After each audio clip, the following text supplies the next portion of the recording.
Welcome to the Baunfire. I am your host, Morgan, aka Baun Diesel, and this is a podcast about video game news, reviews, rumors, and speculation.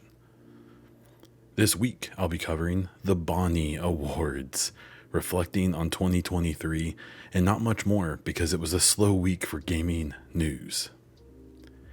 A few things before we get started. On YouTube, please subscribe to the channel, hit the like button, and comment down below. Subscribe to the show on your favorite podcast platform, and leave a review on Spotify or iTunes if you would. A special thank you to all of the patrons and YouTube members, including Hassan, YouTubes, Neuronix, PK, Cage Nephilim, and Horseman. If you're interested in supporting this podcast for as little as $2 a month, please check out patreon.com/BaunDiesel, become a member on YouTube, or subscribe over on Twitch. Please use your Prime sub on me if you don't use it on anyone else.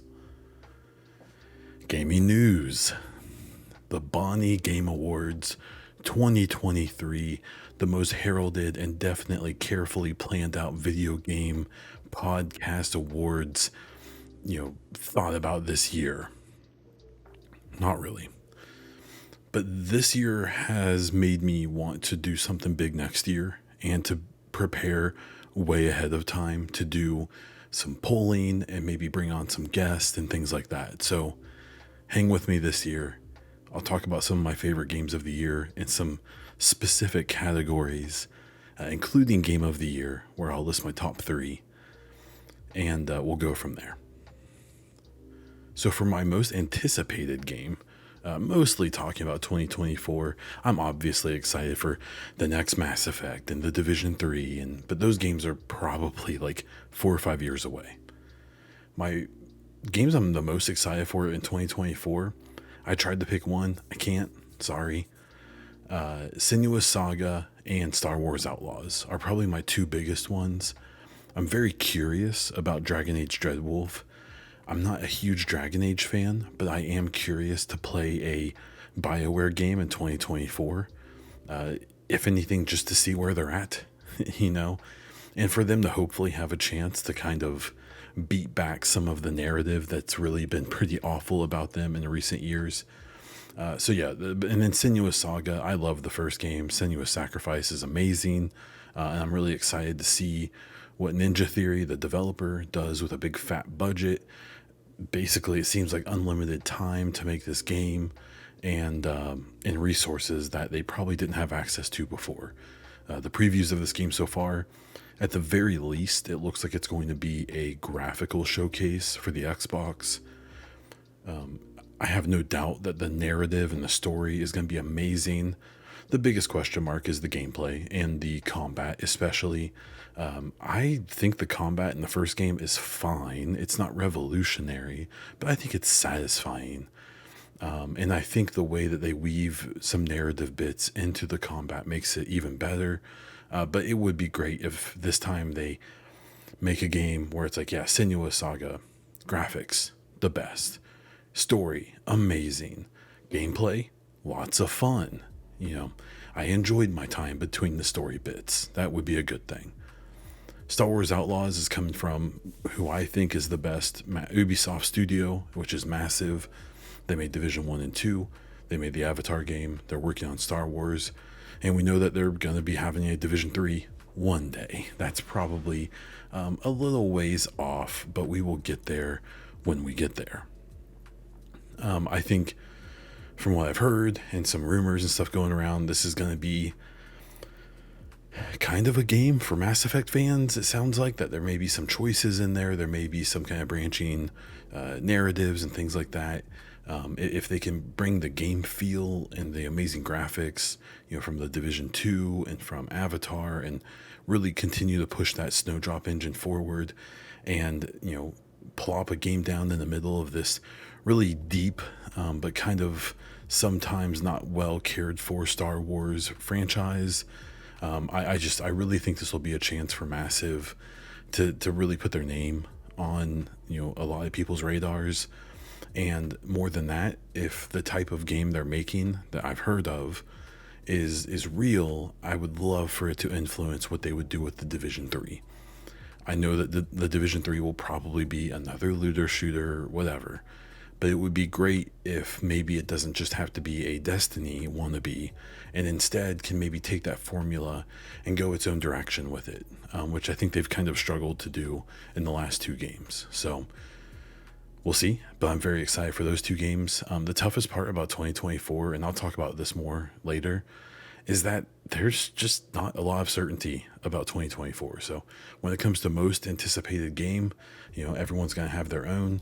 When it comes to all of these awards, in the comments of the YouTube video or just on my social media or in the Discord, please come and tell me what your winners of these categories would be.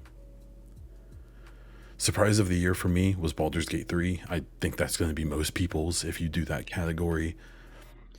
I'm not into like medieval aesthetic games. I'm not into high fantasy. I'm not into Dungeons and Dragons. I hate turn-based combat.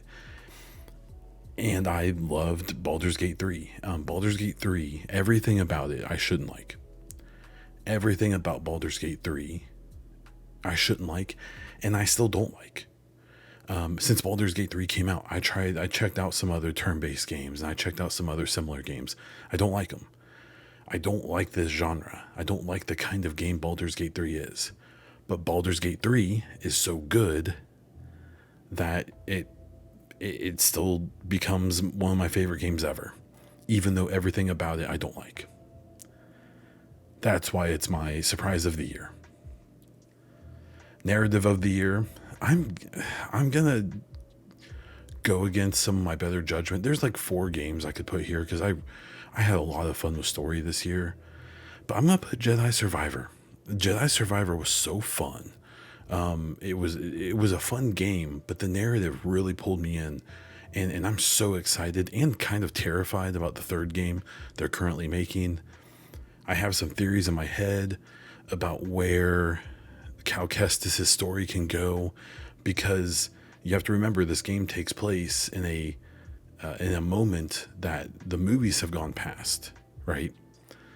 So there may be a reason we've never seen Cal Kestis in any of the other properties. Now, the real reason is because he's a new character to the franchise that they've added. But there's been plenty of opportunities since the first game came out to add him in, and they haven't. And the actor literally looks like him, and he's a professional actor. Like, he can play himself. The voice actor can. So I have some theories about what's going to happen in the third game for Jedi Survivor. I'm terrified for what that if any of it comes true, even though it would be a really great arc for him.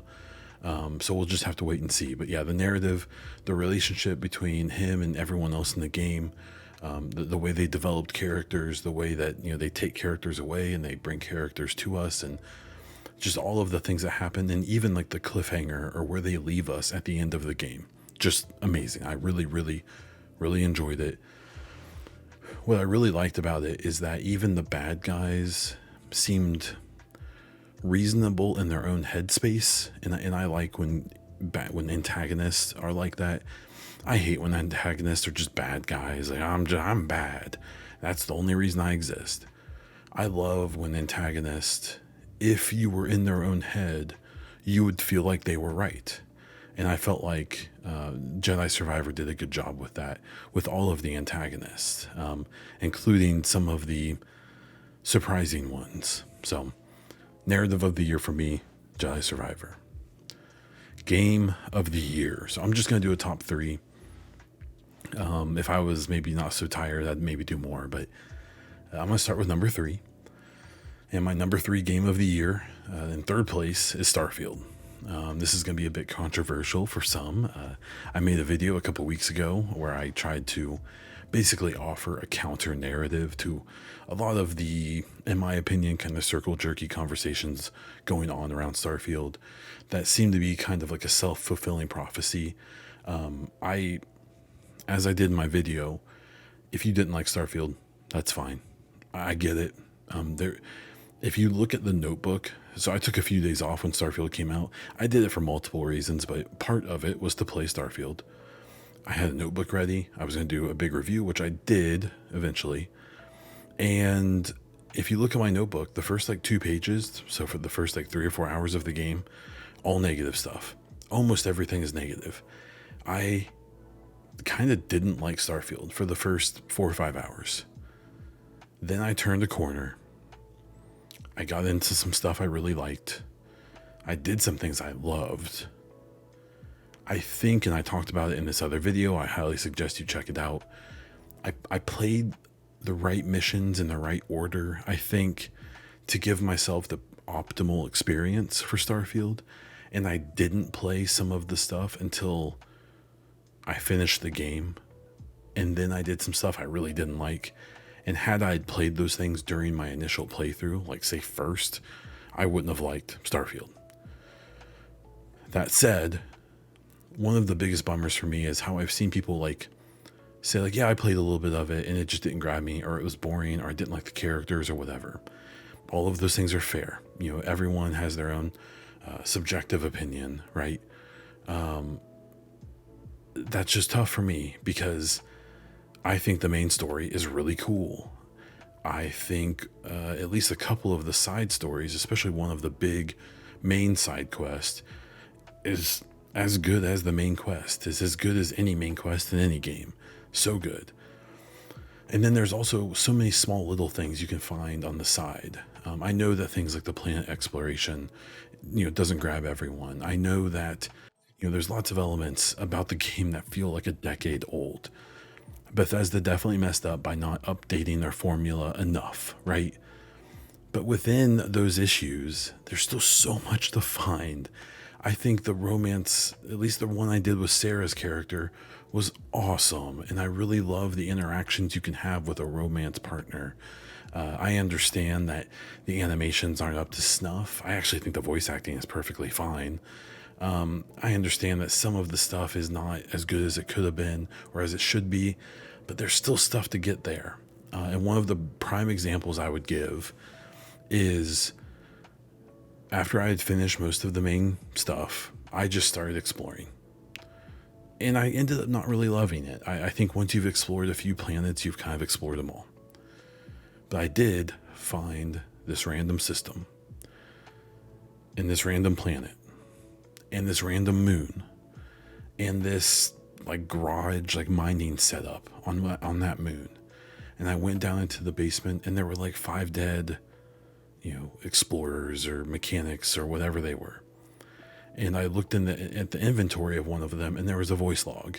I didn't think much of it, picked it up, explored a little bit. I said, hey, I'll listen to that, whatever. So I turn it on. I proceeded to listen to that same voice log like 10 more times. And then I recorded a video and put it on my YouTube of that recording because it's one of my favorite voice acting performances I've ever heard in a game.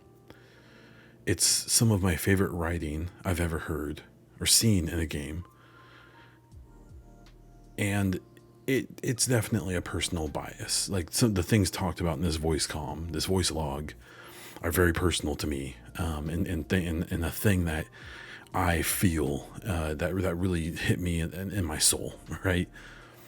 And even if it doesn't do it for you, you have to understand that for someone like me, there were moments in the main story, in the side stories, in the romance with Sarah, finding voice logs like this, that hit me deep and that made me tear up and that made my goosebumps pop up.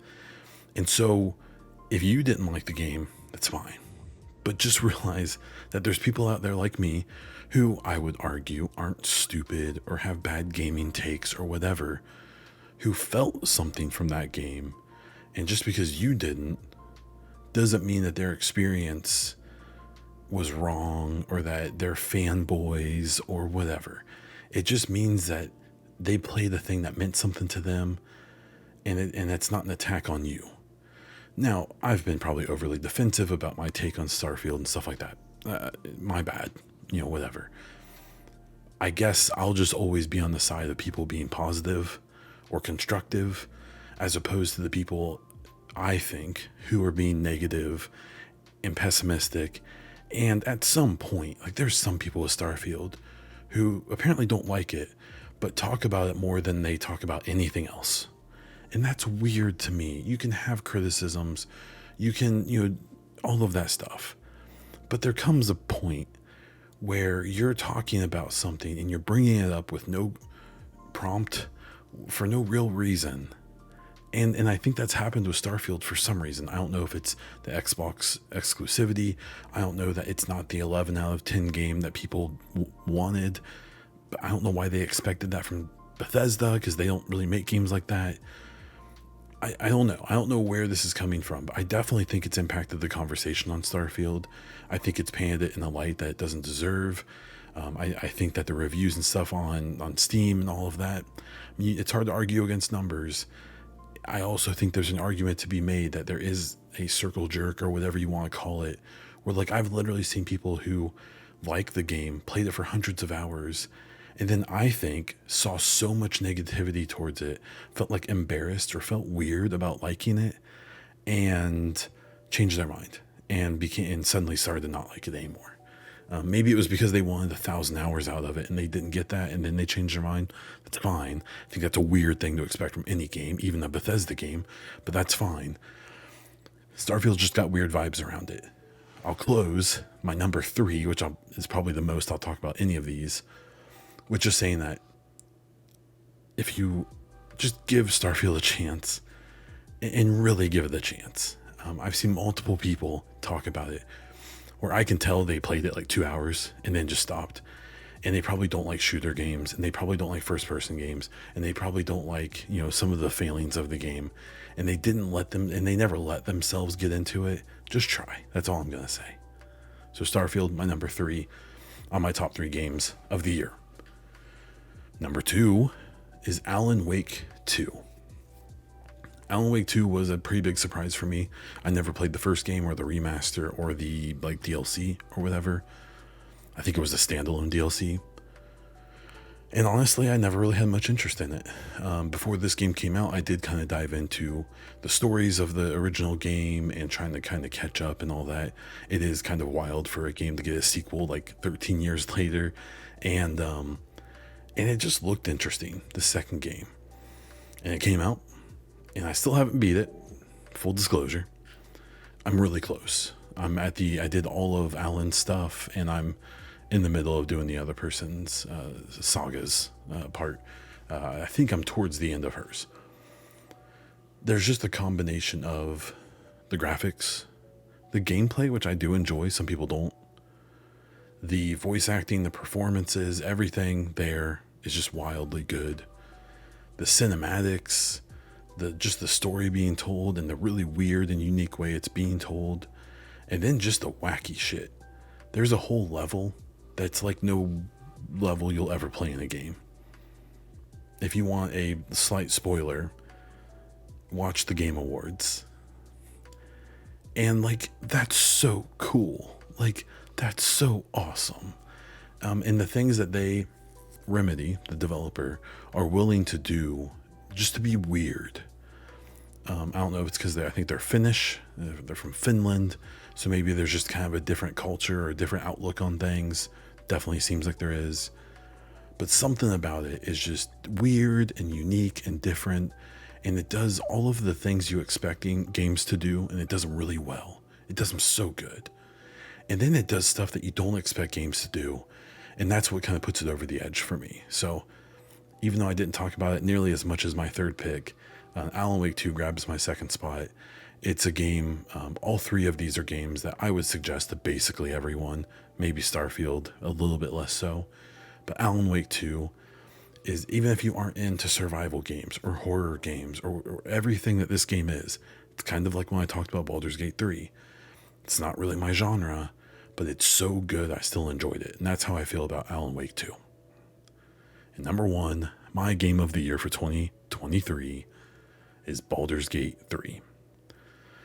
If you pay attention to my social media and stuff, this shouldn't be a surprise. I've been pretty vocal about this. I've actually bounced around a little bit.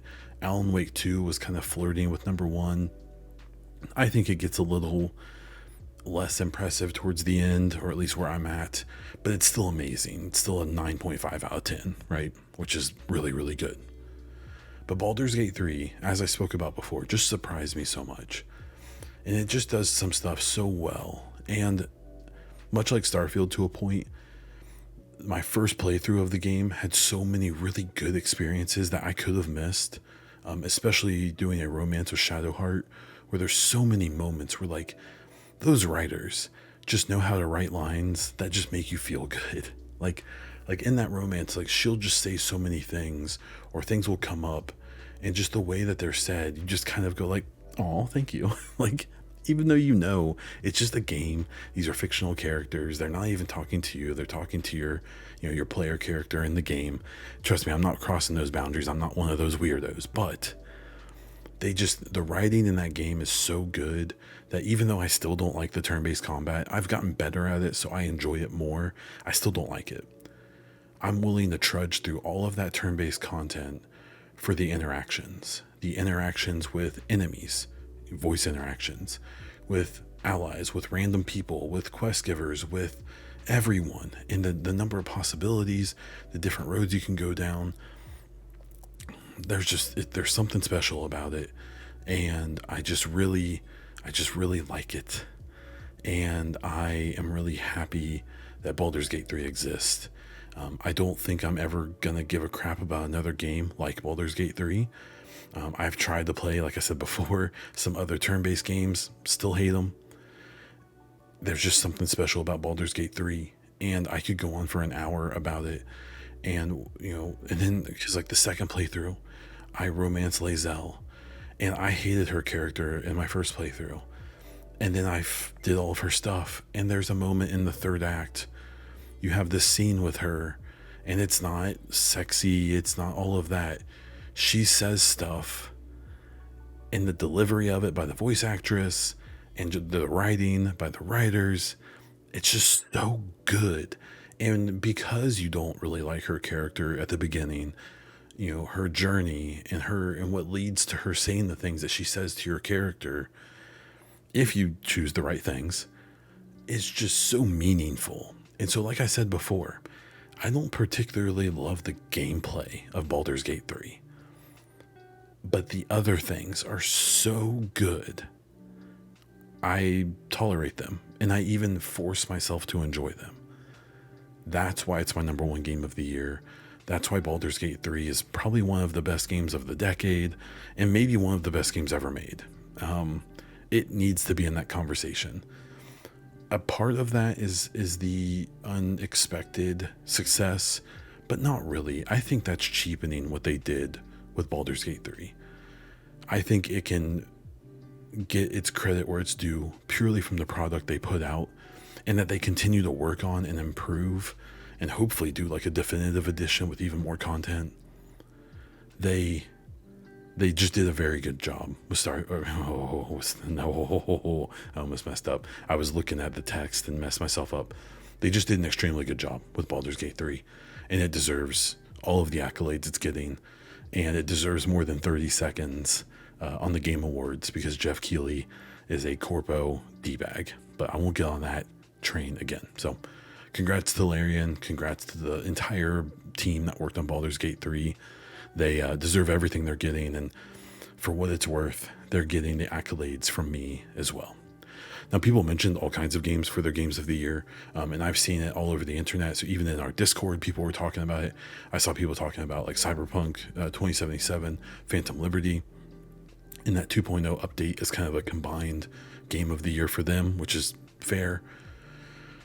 Final Fantasy 16, Octopath Traveler 2, Sea of Stars. One that popped up a lot was Remnant 2, which was really interesting. So that was on Game Pass, and I actually recently gave it a go. I get it. It's just not my kind of game. I played the first one quite a bit, actually, and it was fine. I just couldn't get really into it, and I'm in a similar boat with Remnant 2, but I see it. I see why it's so good and why people love it. As well as a bunch of other games, especially when it comes to like indie games and stuff like that. So, kind of moving on from the Bauny Game Awards. Thank you so much for checking that out. We'll get into my thoughts about 2023 in general.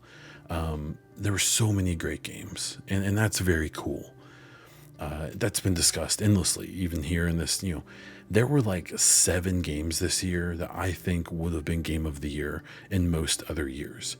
Going all the way back to games like Armored Core 6, the Dead Space remake, the Resident Evil 4 remake, Final Fantasy 16. I'm even forgetting games I played that I really, really liked. It was just one of those years, right? Like, it's crazy. But that's really, really cool. What's not really, really cool is how it's been really tainted by layoffs and by hacks and leaks and things like that. And I believe the last count was over 10,000 known game industry jobs were laid off this year. And that's pretty tough. I don't know what that is compared to other industries or similarly sized industries. I have no idea. Maybe it's not that bad, but it doesn't look good. And my biggest concern about it is how, if you're 18 years old and you're either developing or learning how to code or developing games in the Unity engine or Unreal Engine 5, or you're trying to learn, you're getting in Blender and you're learning how to model and stuff like that, and you're looking at, I want to be a game dev one day, I want to work at this company or that company or start my own, and you see what's happening in the game industry right now, it's probably hard for people to be like, ooh, just kidding, I'm gonna go work in another part of the tech industry and make more money and have less of a chance of being laid off, even though that's kind of a tech industry problem in general. But anyways, it's been a weird year because it's been one of the best game years ever. It's been one of the worst years to be a game dev ever. And it's big and small. Microsoft, Sony have laid people off. All the way down to little indie studios have just shut down. You've got the Embracer Group, which is this big publisher who bought an hilarious number of studios and so much IP, like really good IP, and has just squandered it. I don't think has released a good game all year, as far as I can remember, from any of their studios. I think they have even more studios than like Xbox at this point. And they're shutting those studios down. They're doing layoffs. They're desperately trying to find funding from foreign investors just to keep their payroll up, which apparently they recently did. So maybe that stops the bleeding for a while, but they still have to put out games and start making money. So you've got companies like Embracer Group who are just really nasty. And with them, it's almost understandable, even though it's their fault. But then you've got companies like Microsoft and like Epic and even Sony and stuff, like, who are doing layoffs in years where they're making hilarious amounts of money, where you start to realize, like, oh, it doesn't matter if a game or a company or a dev or studio is profitable. It matters how good it did compared to what they told their investors. And if it wasn't as good as they told their investors, it's bad, even if a game made twice as much as it cost to make it, right? And where in most industries that would be the greatest thing ever, where there's small margins normally, right? So 2023 has been interesting as a gamer, as someone who plays games and streams and does this podcast and does all the things that I do. It's been a great year. There's been so much to talk about. It's been great. But if I was someone who was making this product that I really, really enjoy and appreciate, it wouldn't feel so great. And I really hope that turns around in 2024. If I have to be totally honest, I'm going to say it's probably not. Hopefully, most of these people, if they're deciding to stay in the industry, which I bet a bunch aren't, but if they do, I hope they've mostly all found jobs. I hope that maybe they've jumped on the new studios or they've started their own things or whatever. Not to be a bummer, but we'll see. I think 2024 is going to be kind of slow. We basically don't know about anything coming from Sony. We have some inclinations, like games that will probably be coming from Microsoft. We do have, I believe we have a 2024 date on Senua's Saga, but we don't know about anything else. We don't know if like State of Decay, I think is it 3 is coming out. We don't know, about anything else. We have no concrete dates on anything. And then who knows what Nintendo's doing, right? I think 2023 was kind of a culmination of some devs who were slowly and steadily working even through COVID. And I think it was also a result of a bunch of games coming out that would have come out a year, 2, 3 years ago, like Starfield, coming out this year. And they just all ended up jamming themselves into the same year. So it was like games that got delayed because of COVID, and then games that came out when they were supposed to. And that turned into like 30 really good games, arguably more. And I don't think that's going to happen again next year. If anything, I'm expecting that by the end of next year, you're going to have at least some, probably Sony fans, maybe Microsoft fans, being like, man, where were the games this year? Because Sony, like, they're going to have the Final Fantasy remake, Final Fantasy 7 remake, but that's like a second party. It's not really, it's a exclusive game, but it's not first party. We know Wolverine's not coming out next year. And that was really the only game I saw people guessing was going to come out next year. You have The Last of Us 2, Last of Us Part 2 remaster coming out, which is a joke. It's just, I won't get into that again, but that's not a release. They very likely have something coming from one of their studios. They have too many studios to not have anything, but it's probably not going to be a game of the caliber of a Horizon or a Last of Us or a God of War, right? So we'll have to wait and see. The honest truth is about Sony is that they'll be fine. They'll probably start getting some more pressure from their fans and stuff like that about, hey, where's the games? This is kind of weird. In 2023, we basically just had Spider-Man 3, obviously Final Fantasy 16. Again, that was a second party game or whatever you want to call it. So I think you'll start to see some people be kind of like, this is kind of weird. But if they do a pro console, if they do some more remasters, or if they do some good third-party deals, maybe no one will care. I expect Xbox will have an okay year next year. If Senua's Saga hits, if they're able to continue improving like the Halo Infinite multiplayer, and maybe, even though doubtfully, putting out some stuff for that, maybe we hear about a Gears of War project. Maybe we hear about, like I said before, State of Decay 3, or any of these other games that are supposedly in development, Indiana Jones, and so on and so forth.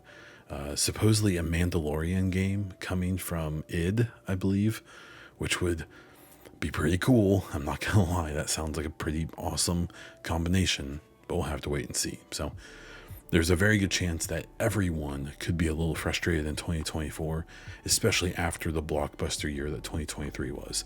Now, not to forget our Nintendo homies, they're probably getting a new console next year. I haven't owned a Nintendo console since I think my Game Boy Color.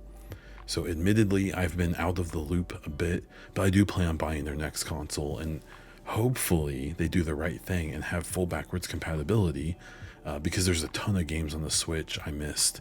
That I obviously really need to play, but I would prefer to play them on a new system that will actually run them well, because I'm not playing on 9-year-old outdated mobile hardware, even though I fear that this next Switch is going to be like 4-year-old outdated mobile hardware. But we'll see. We'll try to have some faith. On to news. There really wasn't much this week. The Grand Theft Auto 5 source code that was hacked and stolen in 2022 was revealed, or has been getting released.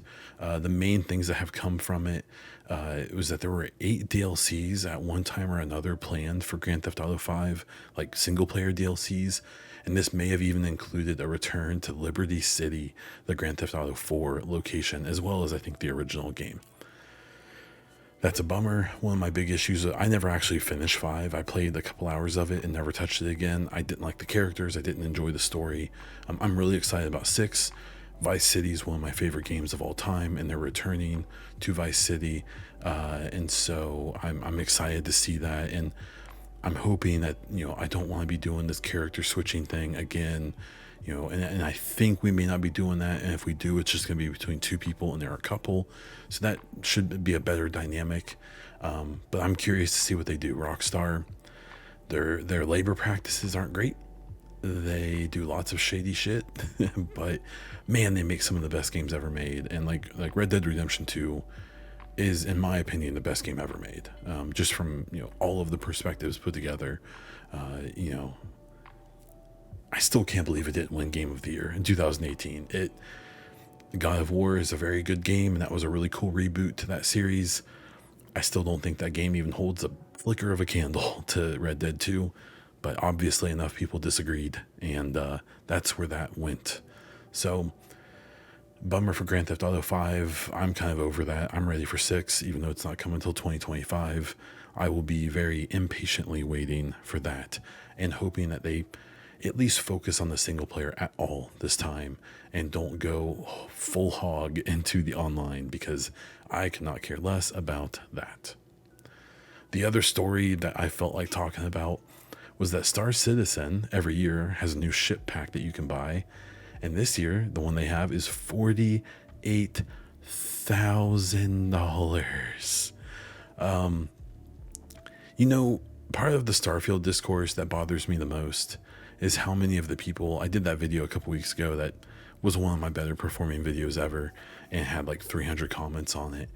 And like 50 of those comments were people being like, oh, if you want to play a real Starfield, play Star Citizen. It's like, bro, no. I'm not going to play a game that's been in development way longer than Starfield. It probably had 3 times the budget, if not more, and still isn't out, and probably will never be out in the condition that they once said it would be. So good for Starfield or Star Citizen. God, I hate the names being that close. Obviously this bundle is for the whales and the people who have that 50 grand to just drop on pixels. But just the fact that it exists, to me, suggests a company and game community culture that is like sick, that is like has the flu. Because any good, in my opinion, gaming community shouldn't be okay with the studio doing that. That's weird. That's gross. And if people get into the comments and, well, actually, I don't care. I don't care why it's actually a good deal. I don't care. It's weird. That's stupid. For a game that's raised more money than most games ever even imagine as a budget, no.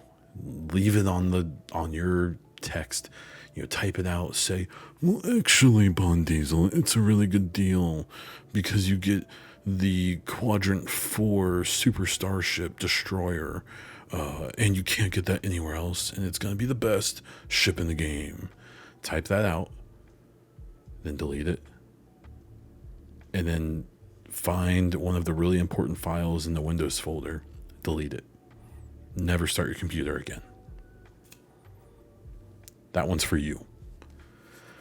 Moving on to listener questions. If you have your own questions, be sure to ask in my Discord, in the YouTube comments, or hit me up on Twitter at Bondiesel or at the Baunfire. Master Prime, old reliable, has 3 questions for me this week. First, your favorite podcast episode of this year. I racked my brain on this. I went through my analytics. I went back and looked at them. I think my favorite ones were my favorite one was after all of the shows this summer, the Keeley 3 or whatever you want to call it, where I got to talk about all of that stuff. Some things that were surprising, things that were awesome, things that weren't great. I think that was just such an electric time. The podcast has been fairly stagnant listener-wise. I very much appreciate you if you're listening to it. That's not a hit on you. I just need to figure out how to market this podcast better, I think. And taking into account that it's a gaming news podcast, which is super common, and it's a solo show, which a lot of people don't like. Anyways, I think the shows after the Game Awards, after the E3 time, after big showcases are my favorite ones. So I can't really pick one, but I would say any of those. And then obviously anything after like The Division or Mass Effect news drops, which are games I still particularly enjoy talking about. That's obviously, a highlight for me as well. Hidden gem of the year for a game for me was Planet of Lana. The gameplay isn't anything that new or spectacular. It was just so fun. It was so sweet, especially towards the end of the game. There's some storytelling. That's all done environmentally or through like suggestion or showing new things. That's just really, really, really cool and kind of heartbreaking and just very, very nice. That game is a very nice experience. It's a fairly short game, and it just made me feel good at the end. And that's why it's my hidden gem of the year. And then what game would you actually like to see come out in 2024? So games that we aren't under the impression they'll come out next year, I would say let's go with the Exodus game, the Archetype Entertainment game. People in my community and my Discord have been going nuts about this game. They've really been doing their own marketing push, so it seems like maybe they're further along in that game than I initially kind of anticipated. Let's see Exodus come out next year. I would like to have a Mass Effect Lite come out, or something that's doing something totally different. In a recent video, they talked about how Interstellar was a big inspiration for them with the time dilation. Obviously, it makes sense. That's one of my favorite movies ever. So I'm into that. I want that. I have some questions about that game in general. I've seen some stuff that seems kind of weird, but that's my pessimism probably coming out. I'm really excited to see what they're doing with that game, especially with the people who are making it. In a game that ambitious, I'm really curious to how they handle those ambitions as their first game as a studio. Luckily, they're owned by some really rich companies, so they should have a good budget, even though those companies just had some layoffs. Archetype Entertainment seems to have been unaffected, which is amazing. I think the game that I most want to see come out in 2024 at this point, that I don't already think is probably Exodus. Mostly because that game could come out next year, or it could come out in 4 years. I think the things they're saying imply it's further along than we may realize. But nowadays, you just never take that for granted. You take what you can get at this point. So, Master Prime, thank you so much for the questions. If you have your own, again, hit me up in the Discord, in my form. I'll post it on Twitter. Anywhere you can find me, you can ask me questions or present topics for the podcast. And that's it. That's it for the Baunfire in 2023. The next episode will be in 2024. We'll be, maybe talking about some news, maybe getting in a little deeper on some 2024 topics. And I'll talk about what I've been playing more next time. Thank you so much for listening to this episode. You are the reason this podcast exists. Let me know if you have any feedback or thoughts on the show. If you want to find me, I am Bon Diesel all over the place, including over on Twitch. You can support this podcast and my other content at patreon.com/bondiesel. You can join as a YouTube member, subscribe over at Twitch with that free Prime sub, or check out my merch and other links in the Linktree link in the description of the podcast or the YouTube video. That is all I have. So until next time.